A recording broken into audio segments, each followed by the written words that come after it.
Welcome to Making It with Terry Wollman, the show that explores the secrets, successes, and strategies for making it in the music biz. And now, here's your host, Terry Wollman. Hey, everybody. Welcome to Making It. I'm your host, Terry Wollman. This show is about creating a successful life and what that means to my guest today, singer, songwriter, actor, and artist, Lamont Van Hook. I'd like to share my intention that inspires this podcast. Time passes quickly, and I've learned that we should do what's in our hearts and do it well without apologies or excuses. I encourage you to create your life and art in your own unique way and express your artistry with joy and with abandon. Be willing to work uncompromisingly for what you believe in. Success will have a better chance of finding you when you live your life with integrity, focus, and passion. Be selfish with your discipline and selfless in your performance. And don't forget to have fun along the way. My guest today, by the way, if you're joining us in our live audience, we'll be inviting questions and comments during the second half of the show. So feel free to jump in and make it count. Simply request an invite to speak and we'll bring you on stage. Let me tell you about my guest. As a young child, Lamont Van Hook was constantly surrounded by music and musicians who would play a great role in shaping his unique musical style. In Lamont's words, "I don't think I had much choice in the matter. My family says that they always knew what my career choice would be, and deep down, I guess I did too." An Oakland, California native, Lamont began appearing professionally at age 14 as a drummer in a local R&B top 40 band. His recording debut came that same year in the gospel music genre. Lamont continued following his musical passion and was accepted into Howard University, where his talents led to recording 2 albums with their jazz ensemble, featuring 2 of his compositions, one of which was nominated for a National Young Composers Award.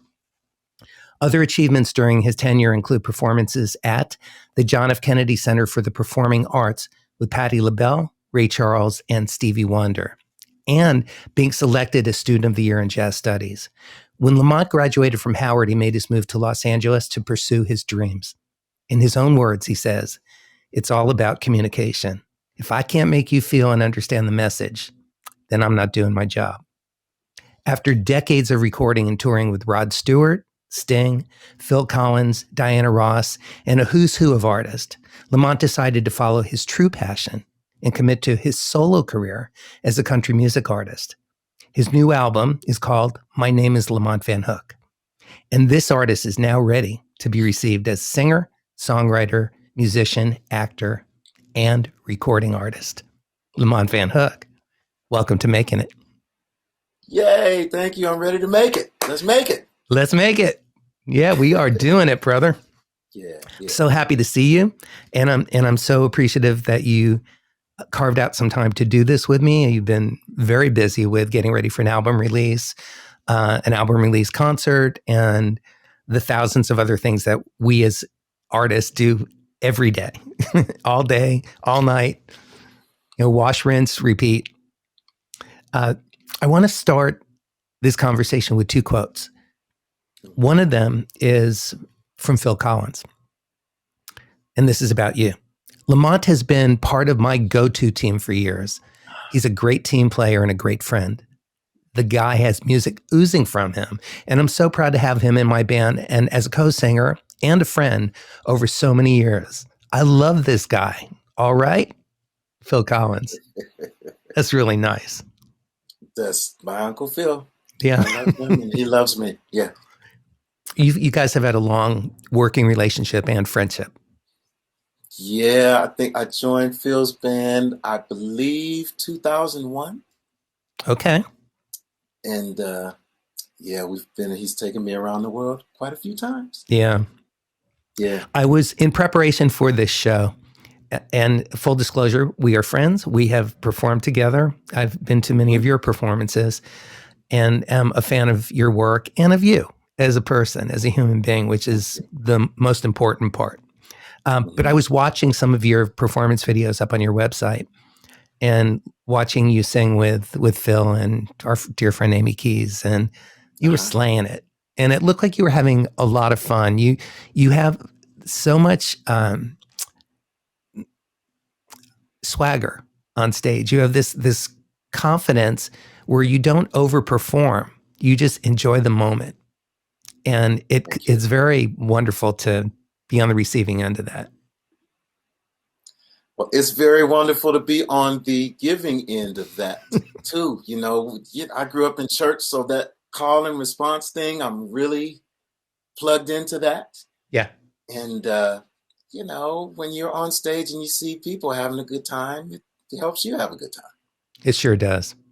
Yeah. When, part of your self-description of who you are as an artist is an actor. Did you get some pretty solid acting training at Howard, as well as your music studies, or not? Were you in the theater department as well? I was not in the Okay. theater department.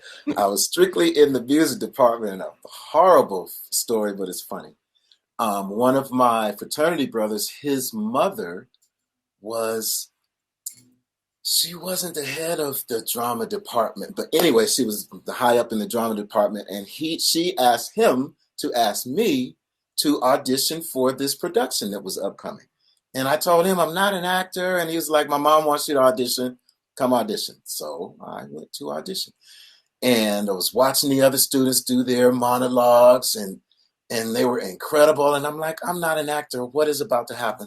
So I go onto the stage when my name is called, and Dr. Singleton was her name, Carol Singleton, and she was in the audience, and she said, do you have a monologue prepared? And I was like, I already told you I didn't, so why are you putting me on the spot like this? She said, do you go to church? I said, yes. She said, say the Lord's Prayer. And I went in, Terry, our Father, who art in heaven. And when I got to the end, she said, that was awful. Wow. So my point is, my acting, my intro into acting came many, many years later through a mutual friend of ours. I was on the road with Phil. Yeah. And Connie Jackson was on the road with Phil at the same time. Mm-hmm. And, a couple of times, and she's always on TV. Yes, she is. Commercials or network shows. She does TV and film. Yes. Yes. And she told me one day she had a commercial running. She said, you could do this. She said, it's just saying the lines. Most of the time, you don't have to put anything on it. Just say ruffles have ridges. That could be the spot. Mm-hmm. And it took me another year or two to get my confidence up to go after an agent and start auditioning. But I finally did it, and I've done a couple of national spots, which is always a big kick. And one of my goals for this year is to get a theatrical agent so I can audition for TV and film. That's fantastic. But my acting is all Connie's fault. And mine. Well, I studied theater in high school and some acting once I moved out here for commercial auditions and things like that. But Connie's been a great mentor to me and cheerleader as well for re-entering back into the acting world. So bravo to you for doing that and for overcoming the trauma of the truth by yes. Because they don't play at Howard University. They do not play. Yeah. They do not play. I know some pretty amazing artists, including yourself, who've come out of that school, that institution. Yeah, just wonderful. I want to read a quote of yours and have you elaborate on it. And then I want to play a little piece. We're going to play a couple of excerpts from your upcoming album today, which is a treat for me. Here's something that you said. I think Howard University is where I learned to be myself and to trust myself musically. That is where, in addition to that, I think Howard University is where I grew up. Mm-hmm. You go to college I think I was 17 when I started, maybe 18. And those 4 years were enlightening musically, of course. I'm still in touch with my professors that are living. I just lost my piano coach in the last 3 or 4 months. But I'm still in touch with my circle there. And I'm just so grateful for that experience. And that is where I kind of said, this is who I am. I could be a lot of things, but who I am is a little black boy from Oakland that grew up in church and really didn't get exposed to jazz until I got to college. I was exposed to country music Tell you what, one of my aunties, my Aunt Clarice, she was a country music fan from way back. And when we would get in her car, me and my cousins, we just dump on her. I can't believe you're listening to this hokey music and you like Al Green and you like Johnny Taylor and da-da-da-da-da. And she looked at me one day. She said, I can't believe you're a musician and you don't like country music. And I was like, oh, okay. She set you straight. Yes. So we were going shopping as we did. And I got in her car and started ragging on country music. And she said, I'll make you a deal. She said, we're going to listen to my station on the way to where we're going. And if you really don't dig it, we'll listen to your station on the way back. But she said, I want you to listen, though. And by the time we got to where we were going, I was a country music fan. The musicianships. Yeah. Stories are still stories. You know, my dog died, my woman left, da-da-da-da-da. But they're also beautiful love songs as well, right? And at this time, the Judds were popping. This is like the late 80s, maybe. And the Judds were popping. My first country concert was Garth Brooks was opening for the Judds. That's how far back that went. But yeah, by the time we came from that shopping trip, I was a country music fan. The musicianship, the lyrics, it's just well done. And what I really appreciate, Terry, that you'll be able to relate to, when you see a country artist on stage holding an instrument, they can really play it. Yes. It's not a problem. I did that. I did that. Well, that's where it begins. That they master their instrument, they master their ability to sing a song, tell a story, and their ability to create a story, to write. That's right. Or to interpret, to find, the gift of finding the right songs for them too. So your journey as a country artist is not out of the blue for anybody who's wondering, because they've seen you sing, on stage with Diana Ross for years, or Sting, or all these, remarkable, Lyle Lovett most recently. Yeah. And so that's great to know that that's where that came from. I want to ask you a couple of personal questions, and then we'll get into a little music too. And one of them is I know that the first time you met Stevie Wonder, you were so beside yourself, you literally couldn't remember your name. Literally. Can you share that a little, just a brief version of that story? Sure. I would preface it by saying we all know our name, right? And I was so starstruck, awestruck, whatever. I could not remember my name. So the year is 1984, junior in college, and I'm singing with the Howard Gospel Choir. Hey, HU. And we were invited to open the show because the Martin Luther King Jr. National holiday had just been passed. Right. And Stevie had a lot to do with that. So he decided to do this big concert. I remember Chaka Khan was on the show. Bobby, flute player, flautist, Bobby Humphreys. Humphrey, back in the day. She was on the show, is what lots of people were on this show. But the kids from the Howard Gospel Choir, we opened the show. And after we performed, I'm hanging out backstage, and I hear different artists talking about the party that's going to happen after the concert. So I find the promoter, and I first found the business manager for the choir and asked him, do we have passes to the party? And he said, nope, we've been paid. We're not going to the party. We're going home. And I was like, no, I want to go to the party. And good for you for, being young and unafraid to ask the question. I wish I still had that kind of fire, because I'm going to tell this story. I told so many lies to get in that room that night. Anyway, so I found the promoter and told her I wanted to come to the party, and reminded her that I was part of the choir that opened the show, and her face didn't do what I wanted it to do right away. So I just went back in on how uncool it was that the kids could open the show, but the kids couldn't come to the party. And after, a few minutes of that, she said, how many passes do you need?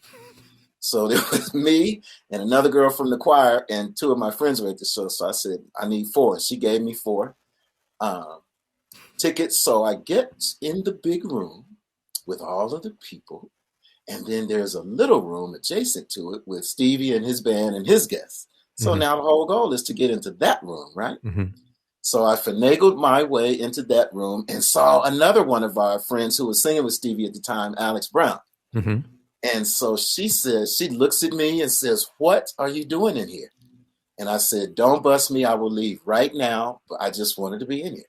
And she said, "Well, don't bother Steve. It's cool. Just don't bother Steve. Just blend in," which is what I did. Right. So I'm in that room and I hear Stevie say he's going to go out and make remarks shortly. So I leave that room, Terry, and go back into the big room, find the promoter, and tell her that Stevie asked me to sing before he makes his remarks, which was totally untrue. This is Stevie Wonder, and I have made up my mind I'm going to sing for Stevie tonight, right? That is bold. So she's looking at me.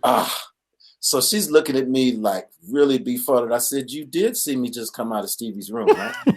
So we had the conversation. He asked me to sing. So what do? She said, "Well, if he asks you to sing, you should sing." So, okay, Stevie comes out. I make my way to the piano. And me and the other young lady from the choir, I had just sang One in a Million You at her wedding. Mm-hmm. Maybe a month or two prior. So this is the song we choose to sing, right? So I play the introduction. She's going to sing the first verse, and she doesn't come in. And then she's standing behind me holding my shoulders, and she finally says, "I can't do it. I'm too nervous. I can't do it." So I discreetly turn my head and tell her, "Don't say a word." So I play the intro again and sing the song. And polite applause.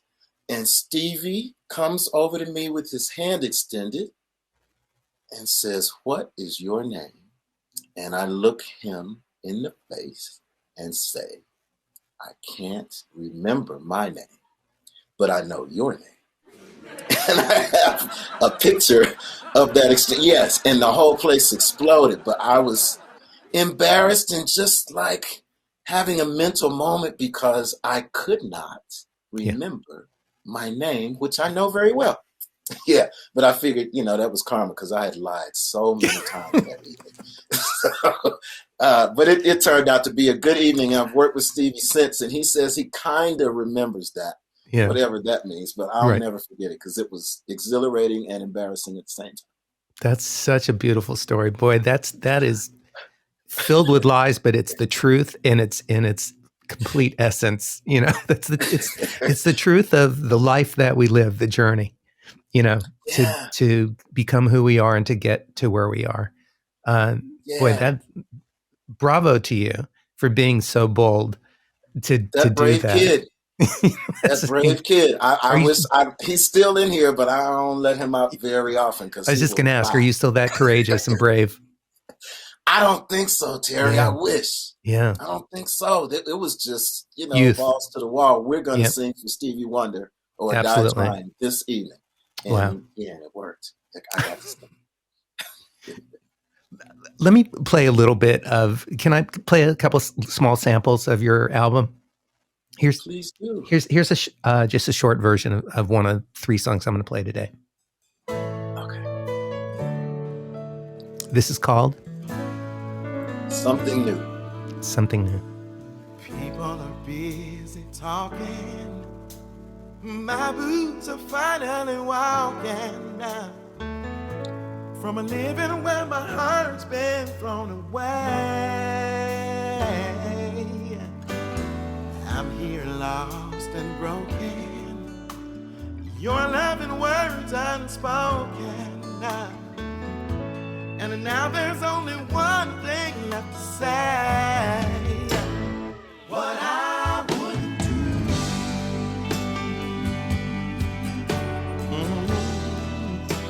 to go back and live it over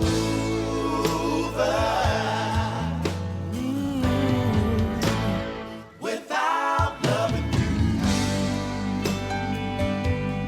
Whoa, and find something new.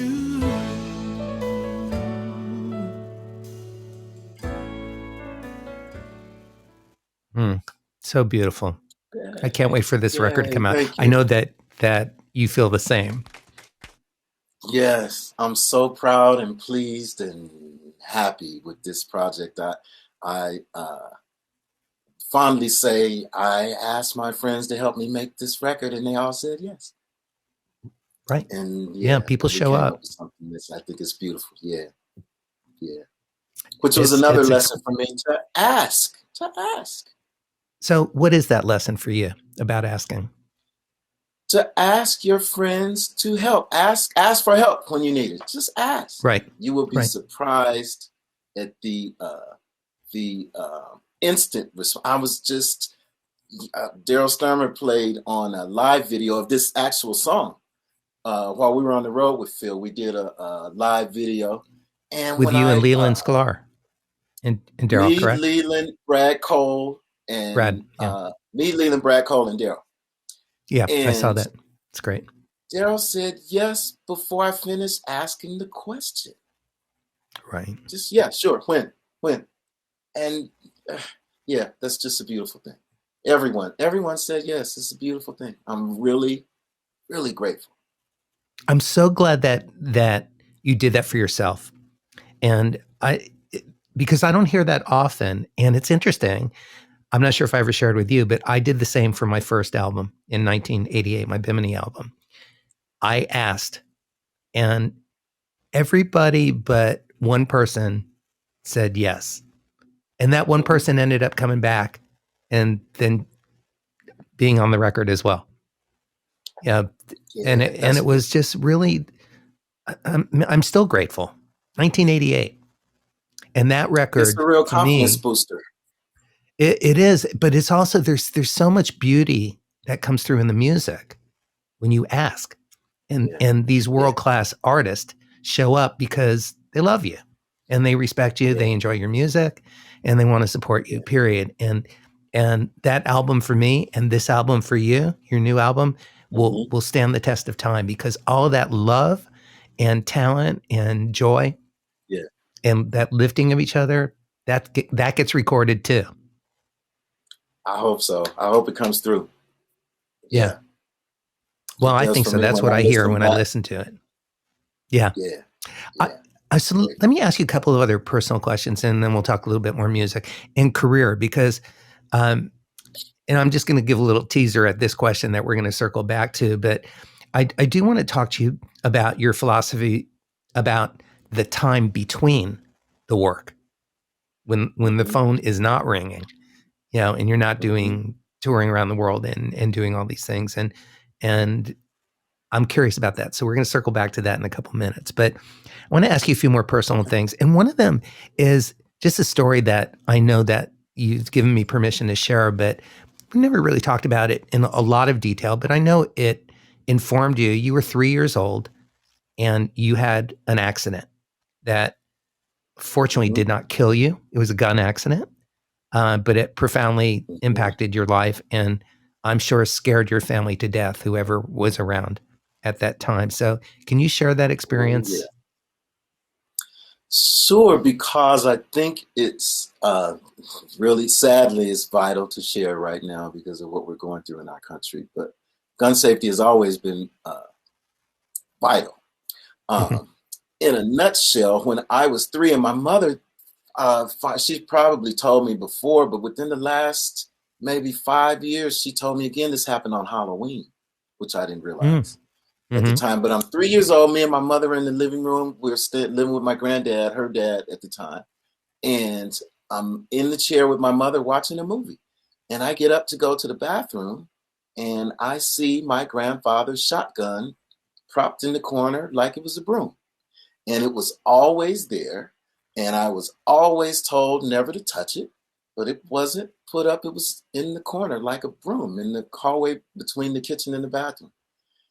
And this particular day, I decided to stop and play with it. And what I ended up doing was putting one finger on the trigger and another finger over the barrel. And this is what I came away with. Luckily, it didn't do any greater damage.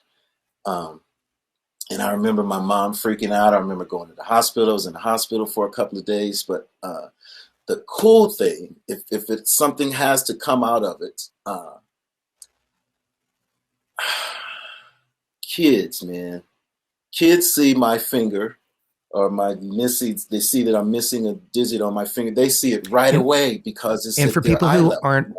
for people who aren't watching this video, who are just listening to the audio, you shot off half of your finger on your right hand.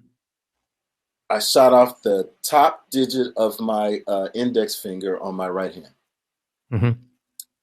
And my mom says, if it had to happen, it's a good thing it happened then, because it happened before I started using my hands, before I started writing, with the pencil. So I've always had to use my hand as it is. It's kind of freaky to see a baby picture or a toddler picture with all my fingers. That's kind of trippy, because most of my life I've not had all my fingers. That must be. But kids see it right away. A lot of my adult friends and colleagues still don't. This is going to be a surprise for them because they still don't know. Another, the kids still say something, right? Kids say something, and I'll tell this one kid, and inevitably it's the same kid will come back with 3 more kids and tell, can I show my friend your finger? And I get to tell them, don't fool around with the gun. If you see one, go find your parents. Don't touch it. Don't hang out wherever that is. Go someplace else and find your parents. So one of the blessings from it, Terry, I'm auditioning for the music department because at Howard University, I didn't realize at the time that I was mailing in my audition on a cassette tape at that time that the music program was very Eurocentric. The classical music department, Matter Wilder Dobbs, who sang at the Lincoln Memorial after Marian Anderson. She was the second woman. She was a teacher at Howard, along with my voice teacher, Leroy Dorsey. But I was accepted into the liberal arts department because my audition tape was, I think, a Gap Band song, and maybe an Al Green song. Right, that's what you came up on. That you played. You were a drummer, a singer. You did all that. Yep. That was your wheelhouse. Yep. And I started playing keys and started playing piano maybe 9th or 10th grade, maybe. So I was not accepted into the music department my freshman year. I had to audition for the music department once I got there. And John Malachi at the time was the jazz pianist that did private lessons for the students. So I'm playing this song, whatever it was, and he noticed my finger, then, half my finger missing. And he said, "Do you play with that finger?" And I, smart aleck, 17, 18-year-old kid, I looked at him and said, "Do you play with your finger?" And he said, "I'm going to get you in my program, young man." And he got me, and he was true to his word and got me in the jazz studies program. And the rest of it was just magic. The other students, I was in school with Wayne Lindsay, who's going to play with me on my show. I was in school with Lan Richards, playing drums, who's going to play with me on my show. I was in school with Michael Bearden, who's now MD for Gaga. I was in school with Chris Claremont, who's playing all over the world, playing his guitar. So it was just, you could walk through the practice room area and hear some things that would just make your jaw drop, the talent that these students had, So it was, I'm just grateful for my time at Howard and that experience. But that is where I really, really grew up, did some dumb things as a kid, but nothing that really cost me a lot, thankfully. Right. That's not the same for everyone, but I was very fortunate. My instructors knew that I was broke and hungry, and many of them would invite me to their homes for dinner or take me out for lunch or, just show me that they saw me and they had my back and wanted the best for me. And I will never forget that and always be grateful. Did you have intense formal vocal training and drum training and keyboard training later when you were a kid? Or was that all just immersive training from growing up in a musical family, being involved in the church? Yeah, I was a rehearsal baby. When I was a kid, preschool, my mother was in a gospel group and they made a record in the 60s. And that was a big deal. And everybody, both my parents, they say we always knew what you were going to do.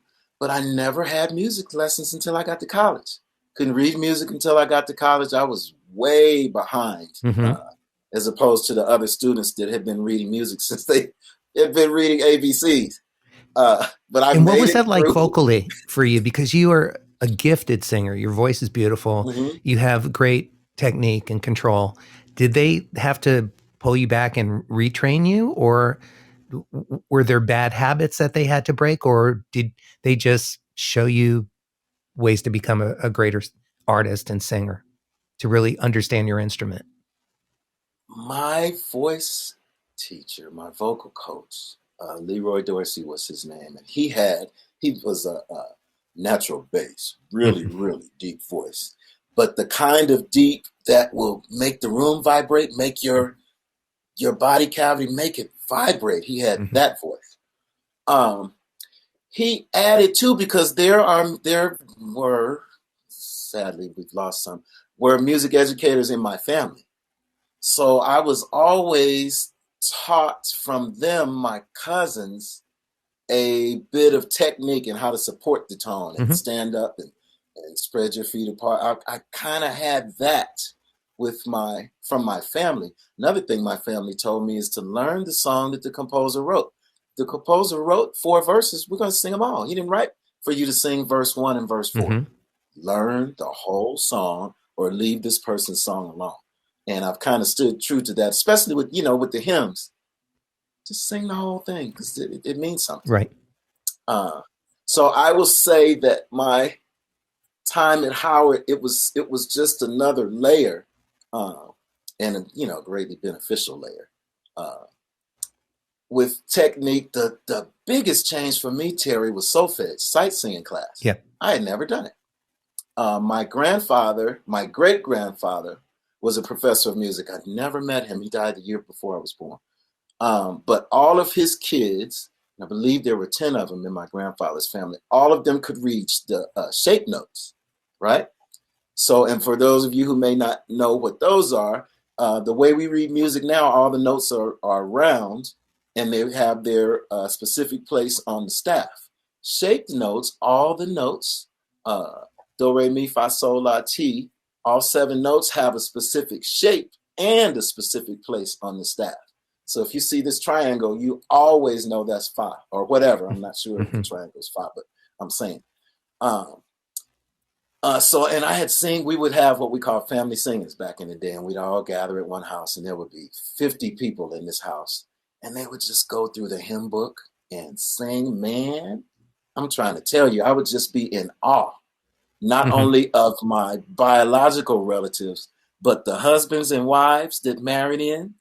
Being able to sing must have been part of their courtship. The contract.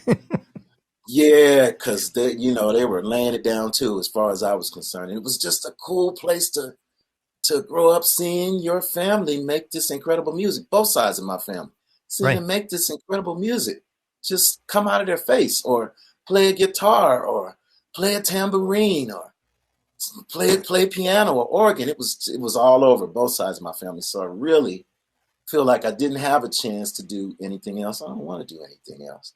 But it was all training, and who knew, that I get to lie to Stevie Wonder and then sing with him on stage. And I think it's his last record, the song that I sang on, he actually won a Grammy for. So that's Little Black Boy from Oakland. Come on. Right. Yeah. Full circle. Man. Yeah. Are those family gatherings? Is that also where you basically developed or found your love to cook and bake? Because I know you really know your way around a kitchen. Ooh, man. And I am gadget daddy. I have all the gadgets, the kitchen gadgets that they make. It's a lot more cleanup after the fact, but it's fun to use the gadgets. I love that. There was always food at these gatherings. Yeah. But the big gatherings are the holidays or family birthdays.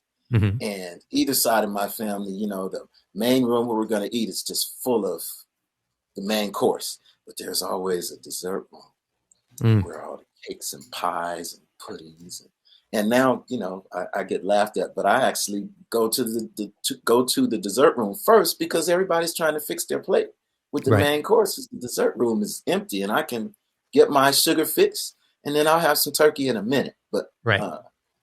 watching both my grandmothers, my mother is a great baker. She's a great cook as well. And she started me and my sister cooking our favorite thing that we like to eat. So I think I remember cooking lamb chops as maybe 8, 9-year-old. Made spaghetti as a kid. She said this is a good way. You need to learn how to cook what you like to eat. Right. And over the years, I kept cooking. One of the things I appreciated about my family, Terry, when I got to college, I was really surprised at the number of young men who did not know how to wash their own clothes, did not know how to cook anything, did not know how to hem a pair of pants or sew on a button. I had all that down because of my family. And it served me well. I didn't, when I probably didn't want to learn any of that in the moment. But once I got on my own, I knew how to wash clothes and cook. I had a hot plate in my dorm room. I wasn't supposed to have one, but I had that hallway smelling up. I love to cook. I really, really love to bake. Everything from scratch, to pie crust, to whatever. I know that's one of your favorite things, and I also know that you're close still to your mom and your siblings, and and you just light up when you talk about.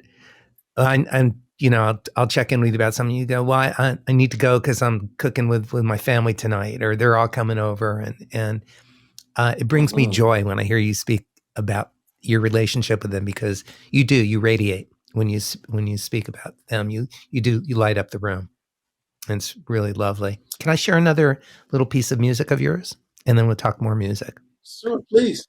This is from the upcoming album. My name is Lamont Van Hook.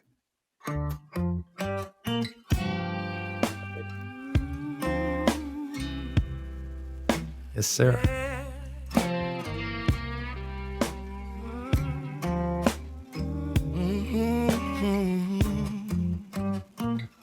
I'm waiting for the day love will show us all our way, but some of us just won't let it be. No. When will we understand? We live the Creator's plan. When we share our love equally, this love ain't afraid of nobody. This love celebrates who's got it. This love is ready to free and to change you. This love, let's make more giving. Whoa, love, heart and soul forgiving. This love is a beautiful hurricane. Let it rain. Let this love swell in Georgia. Let it rain, yeah. And then let it flow through the mountains of Tennessee. Let California be covered. Covered, yeah, yeah. And let this nation be blessed. Sea to shining sea. That's great. It's so great to live. Yeah. Oh, and I can't wait. So you've got a show coming up for everybody who's West Coast in Los Angeles. It's going to be at the Baked Potato, the first of many. So everybody, make sure you go to lamontvanhook.com to stay current, where you're going to be traveling this coming year, singing with other artists, but also doing your own shows when your new album comes out. When's the record coming out? Well, the show is on the 16th of March, and we're going to release another single at that time. Great. The record is done and mixed and mastered and all of that, but my latest goal is to partner with the record company to release the whole record and let them do what they do. But I own, licensed the masters, and Yeah, and let because it's just that's out of my league. I know how to make a record. I do not know how to promote a record, but I know there are people that do that. So Surround the yourself with release date greatness. for the full project, exactly. The full record, I don't have a release date for, but the next single, which is entitled "Kissing You," and maybe we'll get to hear a piece of that before we're done with our We will. conversation. But We'll end the show with great. that. Okay. We're going to release that on the 16th of March at the Baked Potato, which I affectionately call the Spud, in Studio City. And I'm so grateful. The 8 o'clock show, the early show is sold out. The 10 o'clock show is about to sell out. And I'm just over the moon happy about that and grateful. I cannot wait to sing these songs. Yeah. Same here. I can't wait to be listening to them live. It's going to be wonderful. Let's talk about, So let's talk about your philosophy about staying positive in a career which has its ebbs and flows, especially when they are so extreme. Mm-hmm. You know, you're touring with world-renowned artists, playing to thousands, hundreds of thousands of people, TV, film, and then you're home. You know, the in-betweens. So how do you use your time between those times and keep a positive attitude when you don't know when your next work opportunity is going to come from?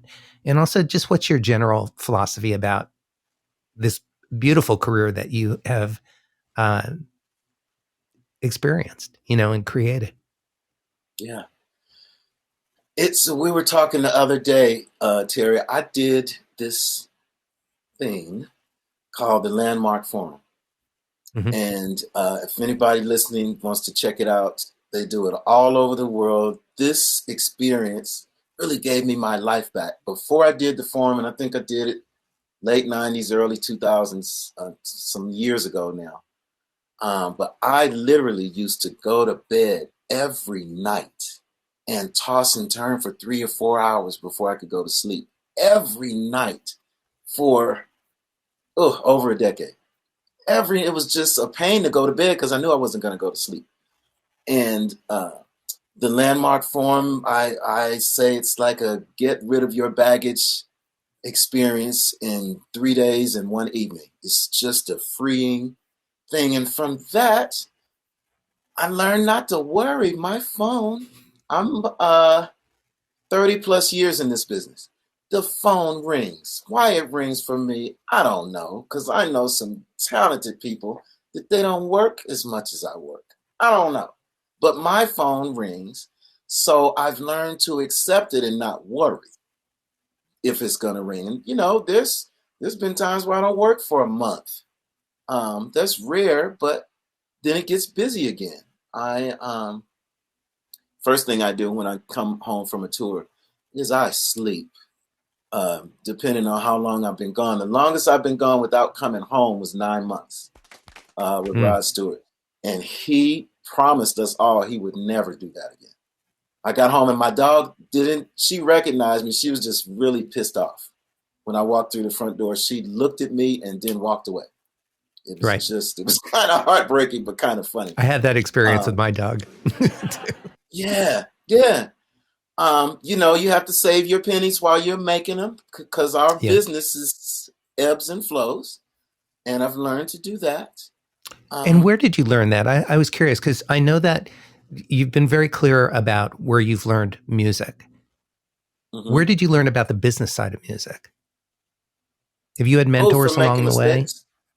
Oh, there you go. Yeah, I've had mentors for sure, but I've made some mistakes when I didn't ask someone that I could have asked around me. How do you do this? I just jumped in and got taken advantage of. Right, less than you should have, or might have. Yeah. Or just like you said, taken advantage of in whatever way that might be. Yeah, and but I have to say, all in all, my experience, I love the music business. I love it, love it, love it for a lot of reasons. I'm protective of it. I respect it. I have a real problem with singers and players that come to rehearsal unprepared.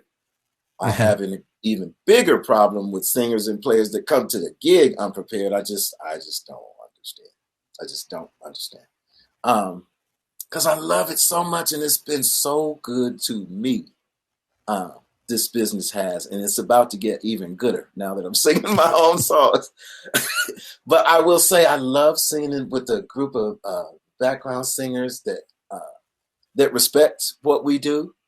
Right. I'll never stop doing that. It's just a real kick. But I will say, I've been on sessions where the producer is really, really picky, which is fine. But, we'll be, on one song for 3 hours, which is not typical.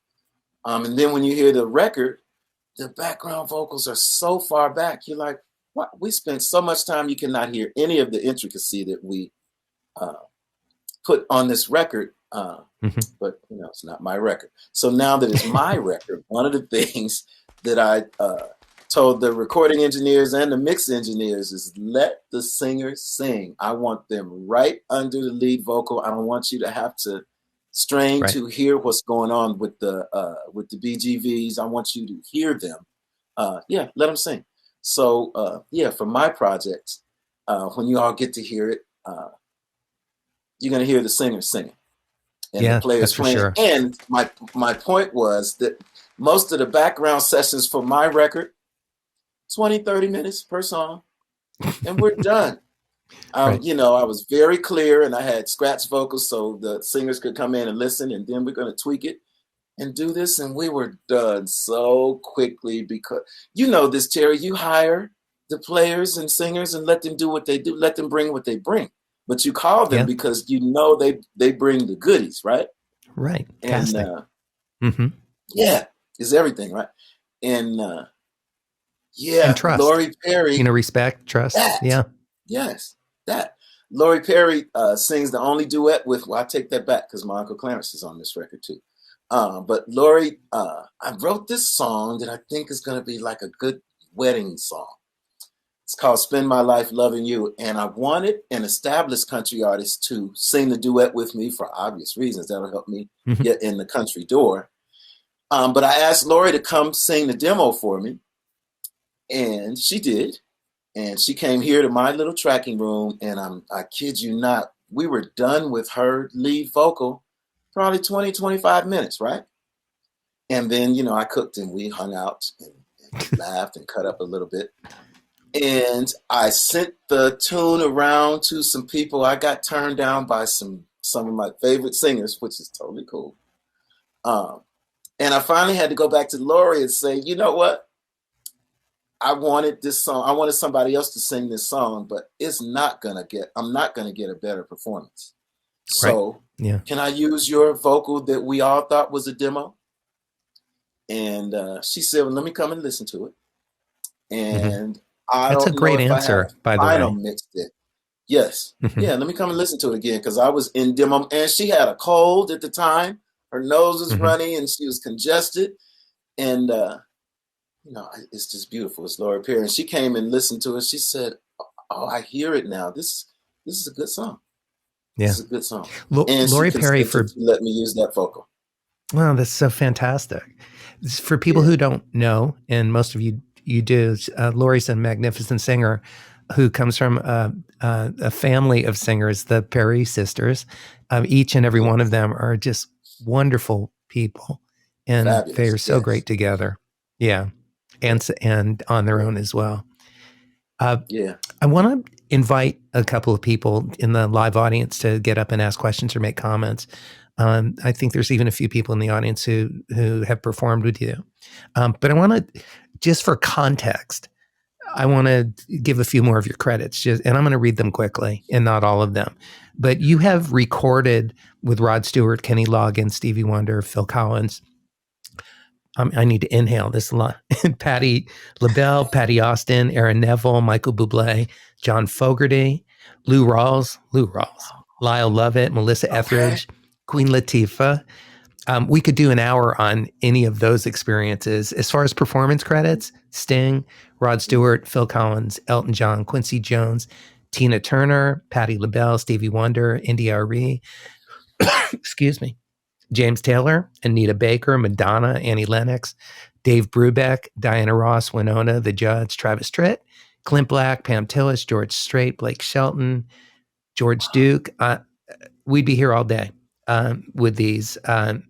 But it's your credits speak to your talent and to the essence of who you are and how you show up.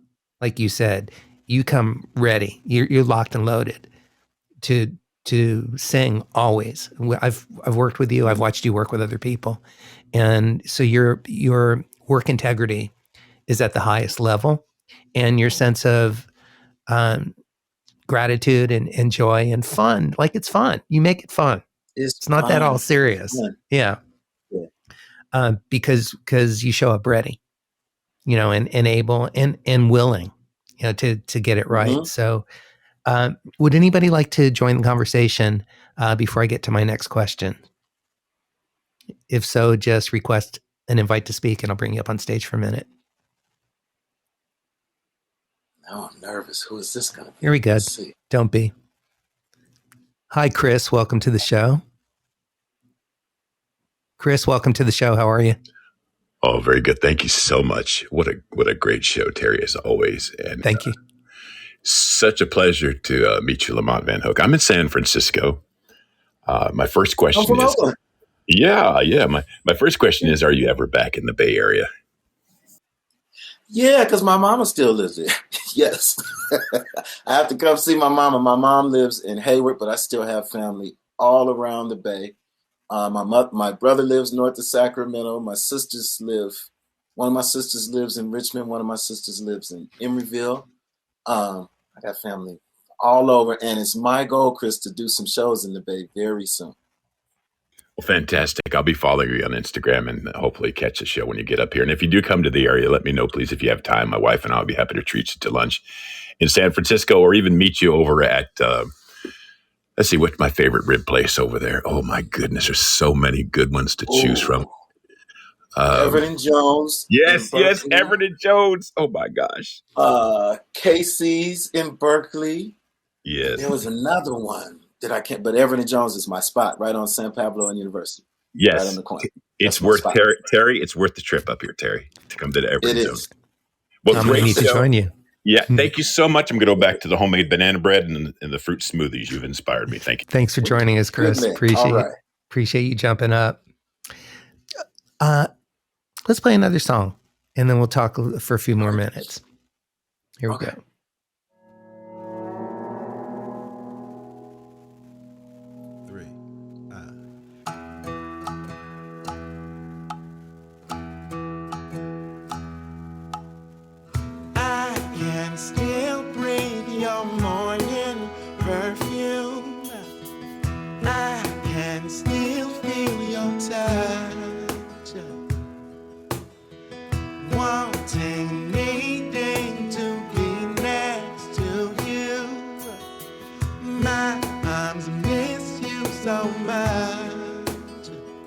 Spending every day alone, surviving on my own, far from home,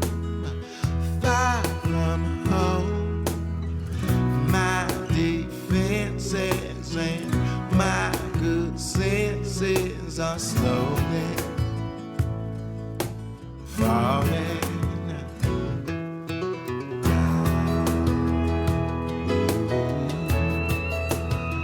I miss kissing you.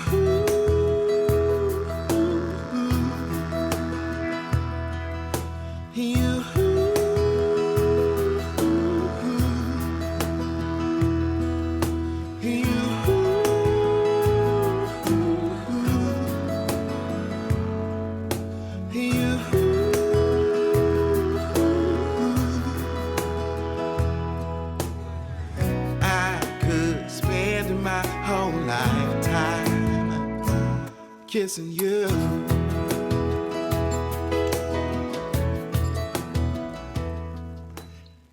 And your voice is so resonant and rich. It's great. Thank you. And that's a beautiful song. That's the Kissing new You. single. New Kissing single. You. That's the next single. Yeah. Yeah, And I'm that's coming so out on over the moon March happy with 16th. 16. Did you say? Yeah, March 16th. Mm-hmm. And my new album's coming out on March 17th. So it's really wonderful We'll to celebrate together. kind of walk the walk with you on this, and Yeah, put absolutely. more great music out together in the world. Congratulations to you on this. Yeah, and you as well, I'm man. truly excited for you, Lamont, because again, you're stepping into your dream, your passion. Yeah. That's big. I wanted to sing my own songs for a long time, Terry, but I have to say, I love singing with the group of backing singers. I love it. Mm-hmm. And, for the previous 30 years, it wasn't time for this yet. It's time for this now. This is the next logical step for me. To sing my own songs and travel the world singing my songs like I've traveled the world singing everybody else's songs. I want to play those same venues with my band and my crew and my music. Right. I'm just really excited about the possibilities of that happening. We've got Melanie Taylor who wants to jump up on stage and give a shout. One of your peers. You guys have sung together. Yes. I watched. Yeah. Yes. You both sang with Gino Vanelli together. Gino Vanelli, as well as a lot of other things. Melanie, welcome to the show. Mm-hmm. Hi, friends. Hey, Mr. Lamont. I'm so excited for you. How you doing? I'm doing so good. I'm doing really good. And I just wanted to say how happy I am for you, how proud I am of you. You're such an inspiration and absolute joy, and you crack me up. Oh my God, it's so funny. You're one of those people I feel like we laugh on sessions at rehearsal. We have to laugh, man. Oh my gosh, we laugh. There have been times where I'm like, I hope they ask me back because I'm being a little obnoxious because I'm having a little too much fun, but it's worth it. I wanted to say again, thank you for this beautiful music. Just hearing these little excerpts is just like, it's just so beautiful, and it feels like a real true expression of who you are and all your interests and all the inspirations you had. I wanted to ask how long, first of all, I love singing with you, and I can't wait to do it again. We don't get to do as much as we would like. Always something to look forward to. But I wanted to ask you, how long did it take you to sort of like choose what music you wanted to express on this record? How did you, we all know that Michael Jackson and Quincy eliminated, 26 songs from Thriller. Can you imagine how great they must have been? So I'm sure you had a lot of great material that didn't make it. Yeah. I guess I'm just curious about the process, because I always go through this when I'm putting a show together or something, what not to put in or what to put in. How did you, how was that process for you creatively? It was challenging for sure. There are 11 songs on the record. I wrote 9 of them. I wrote 8 of them myself, and I wrote this my next single, "Kissing You," with 2 other writers. And the music for the songs for the next record are already written. Because I just had to weed out, and figure out what would make a good package for this record. Which songs? And a dear friend, Lynn Fidmont, she helped me with the order of sequencing the record. How one song ends and flows into the next one, and how that song ends and flows into the next one. It was a real learning process, Melanie, because I'd never done it before. I think I started 3 records. I think I started 2 R&B records and a jazz record, and never finished them because I just wasn't excited enough to finish. I totally get it. This country thing, I've just been enamored with it from the time the idea popped in my little head. Right. But this, I have to say, this is a COVID record, right? Right. So Terry's is I too. think the first, yeah. The first session for this record we did in 2018 in Nashville. We cut 14 songs. We cut 4 songs in Nashville with my producer and bandmate from Phil Collins, Brad Cole, at his studio. With Victor Krause on bass and Wes Little on drums, Jamie Perrineau on guitar, and pedal steel. Oh my God, please help my brain. It's going to I hit wish me. I I'm could seeing help his you, face. Smith Curry. Terry. Smith Curry Okay. playing pedal steel. Mm-hmm. And just the musicianship. It was a learning curve, Melanie, to Yeah, put these particular songs together. I bet. And I'm But glad you had we Lynn got a to good help you because backbone. she's incredible. Lynn is she we Yeah, love her. yeah. And that voice, oh my Yes, we do. God.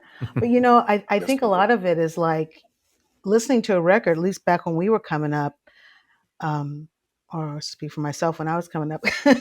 um, you listen to a record like you're watching a show. For me, it's very sort of visual in a way. Like the Mm-hmm. sequence of the record is crucial. I don't care if it's just an Mm-hmm. EP with 3 songs or like a full length like yours is with 11. And I like to listen Yeah. to it like it's a performance, like a start to Yes, and beginning, go middle, and through it. end. Was that helpful to you Yeah. to think of it? Because you're such a great live performer and you've done so much work on stage. Did you think of it in that way ever? From the jump, even writing the songs. Yeah. Oh man, how would I perform this live? What would I do Yeah. with this live? Yeah, because Right. that's the goal, to sing these songs for an audience. That's right. Yeah, so that 100%. was a thought in the forefront of my mind, even in the writing process. Will Mm-hmm. this work live? What will this feel like live? Awesome. I can't wait. I cannot wait to sing these songs. Well, we can't wait either and can't wait to hear you at the Spud. God bless you and Yes. have a great rest of your conversation. I've enjoyed this so much. I adore you and Absolutely. Love you and back, girl. see you soon. Okay. Thank you, Melanie, for joining us.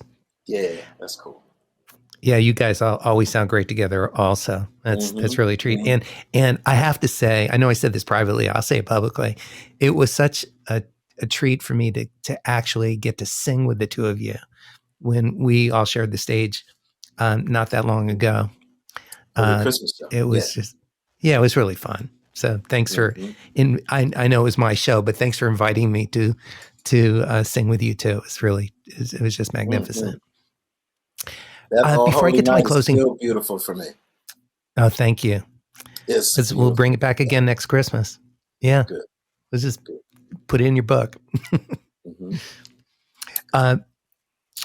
So I just want to slip in 2 other questions before I get to my closing questions, and then I'll give you the floor for any other final thoughts. Can you hang for another couple minutes?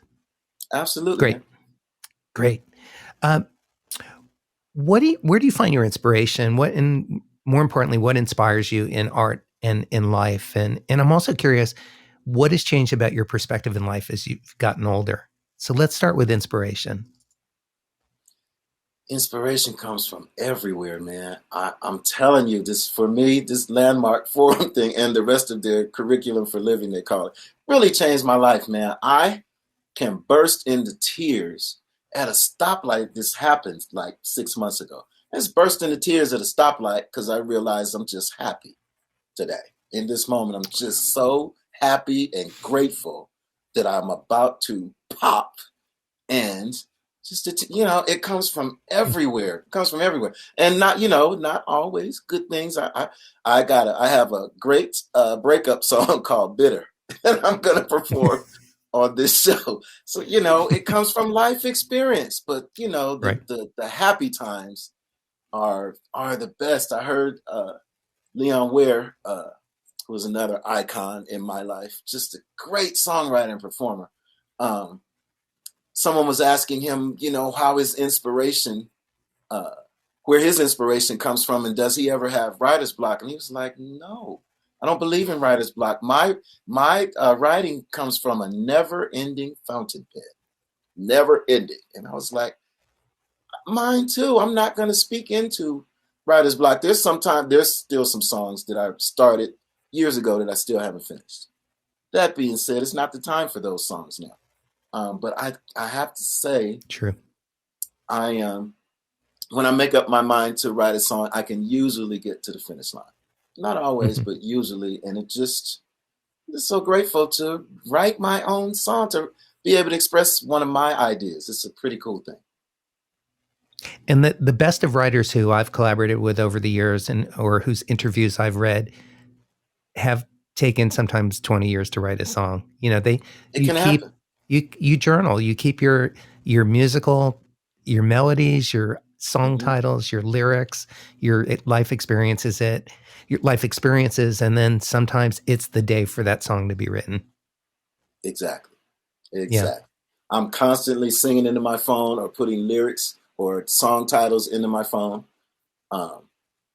Because the inspiration can come at an inopportune moment.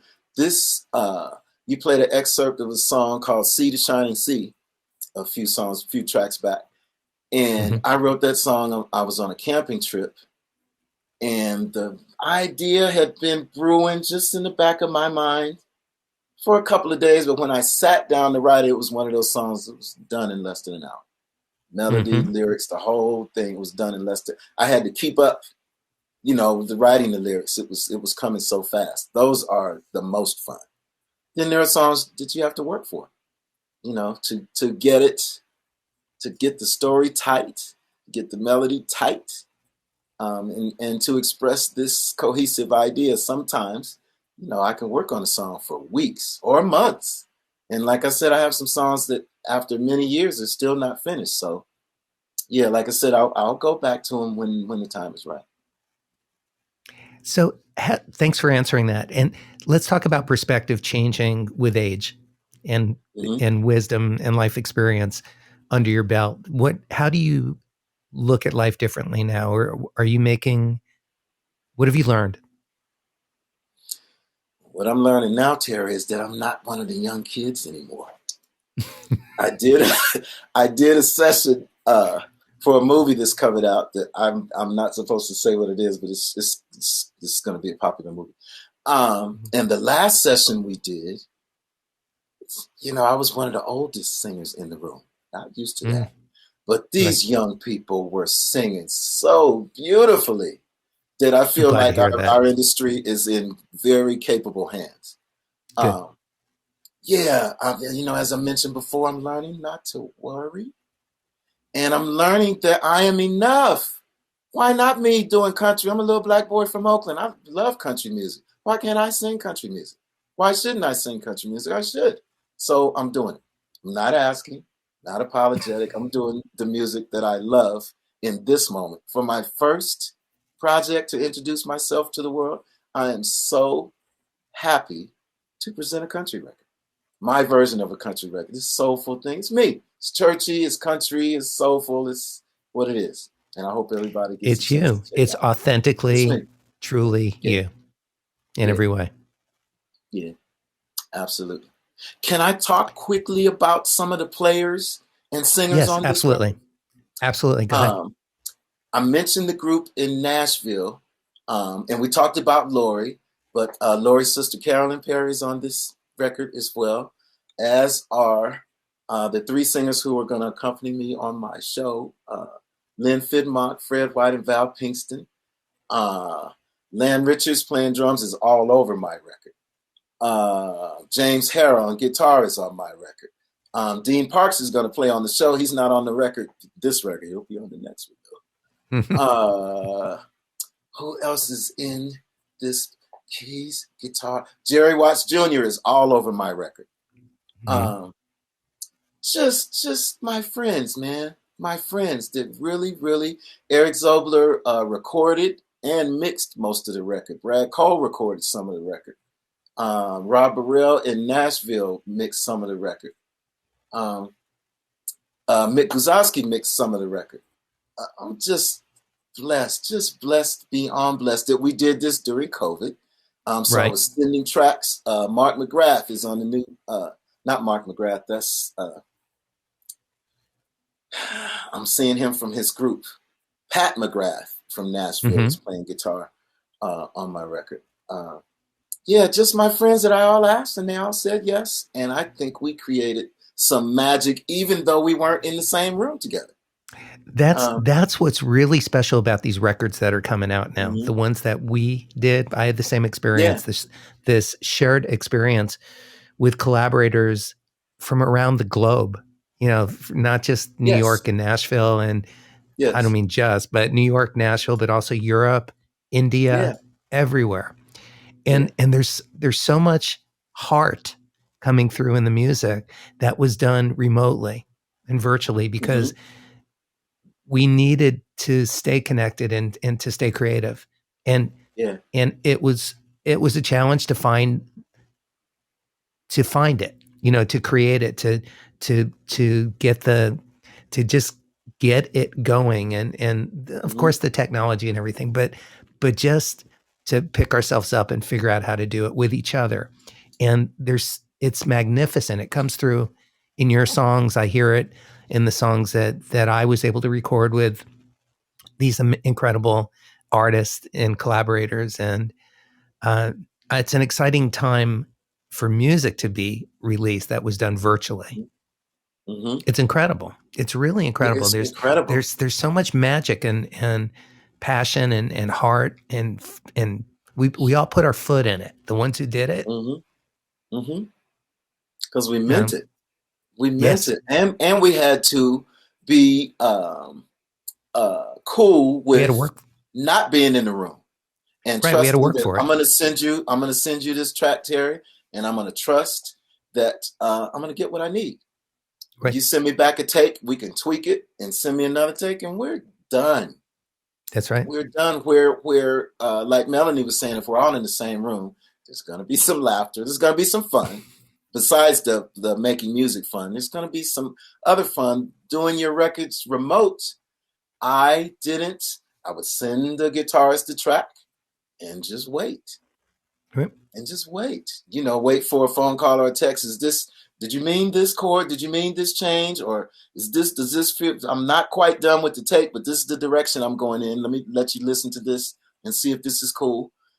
And I just keep saying it, man. I'm just so grateful that these players and singers showed up for me like they show up for Phil Collins. Leland Sklar is on my record. Mm-hmm. Or Michael Jackson or anybody. They showed up for me like we show up when we go to work. We come to get it done. And my friends, they showed up for me too. Yeah, and in my experience, and you let me know if the same was for you in your experience, but it created a different and in some ways a deeper level of intimacy between all of us in having to create in that way, because we weren't in the room together. We couldn't look each other in the eye.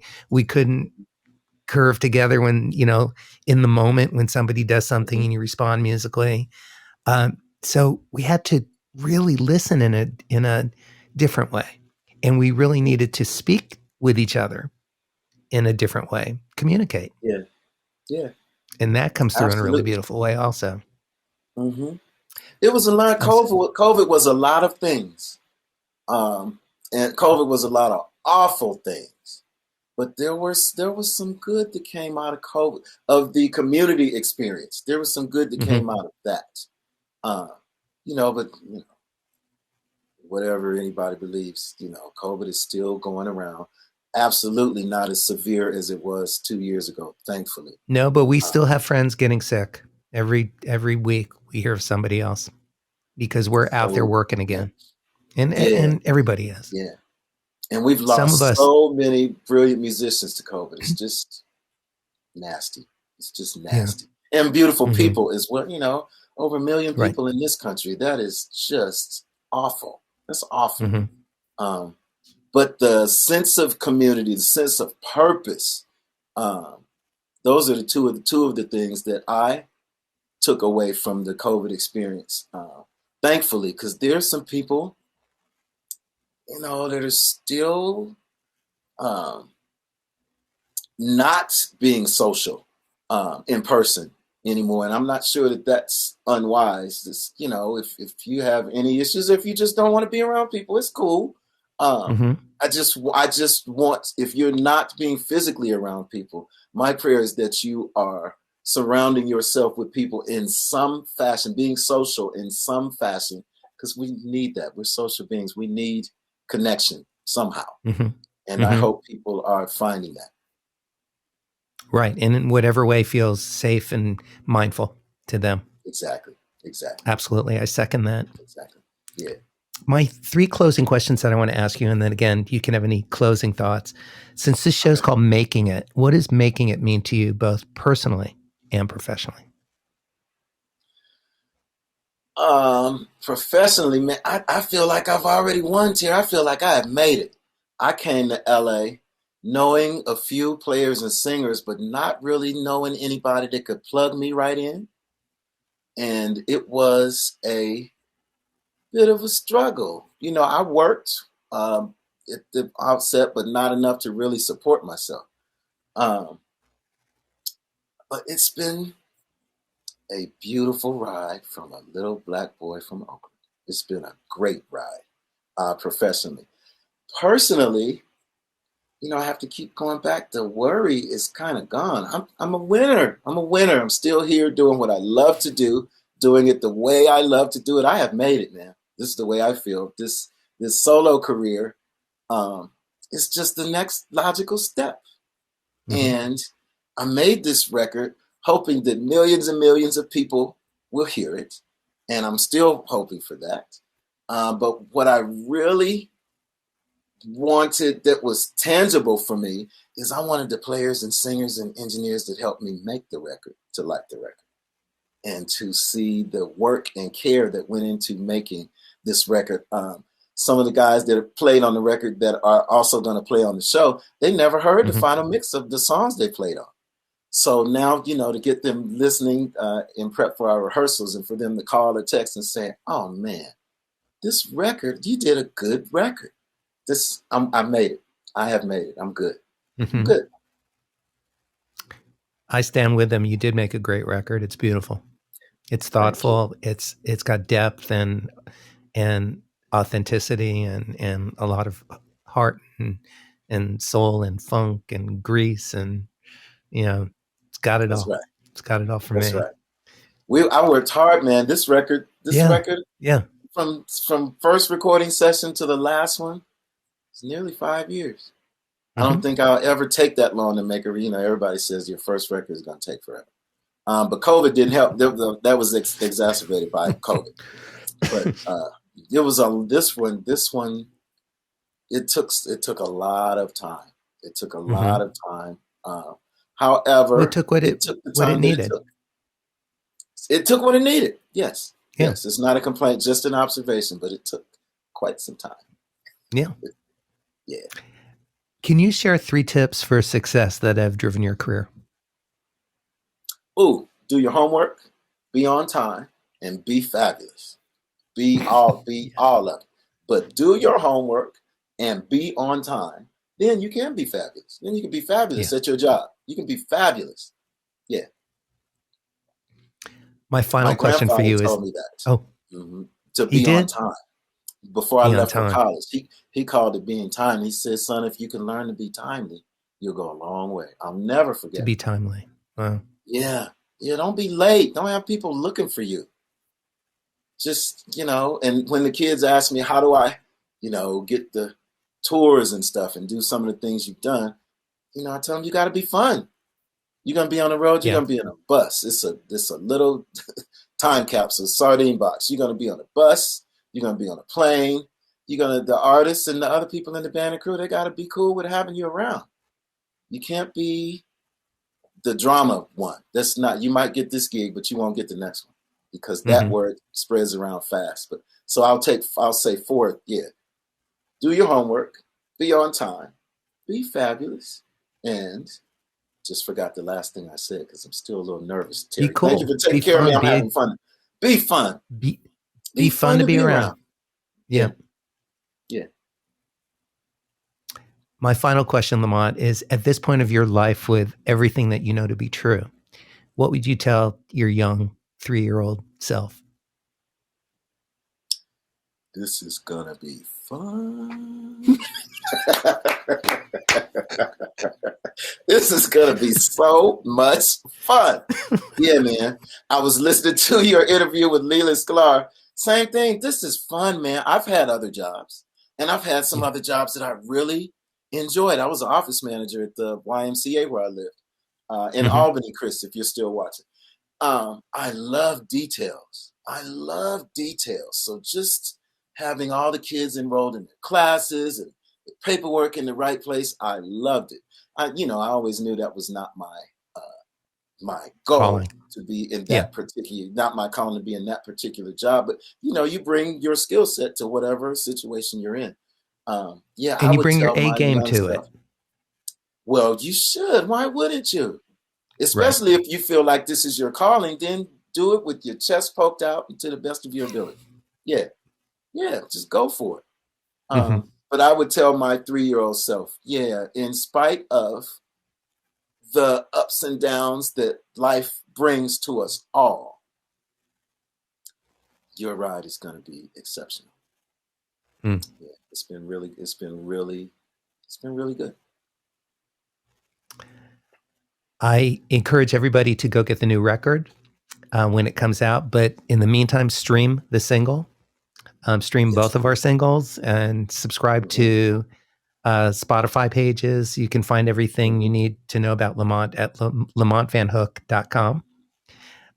Please go there. Pardon? I was saying, please go there to lamontvanhook.com. You can sign up for my mailing list so I can keep you aware of what's going on. And when you sign up for my mailing list, you can download my first single, which is called Something New, for free. So just there you get go. in the Gift loop with and stay in the purchase. loop.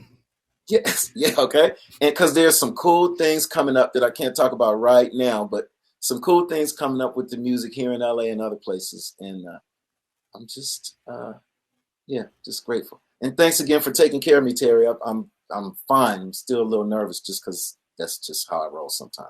But this is you're a beautiful guest, a beautiful friend, and an exquisite artist.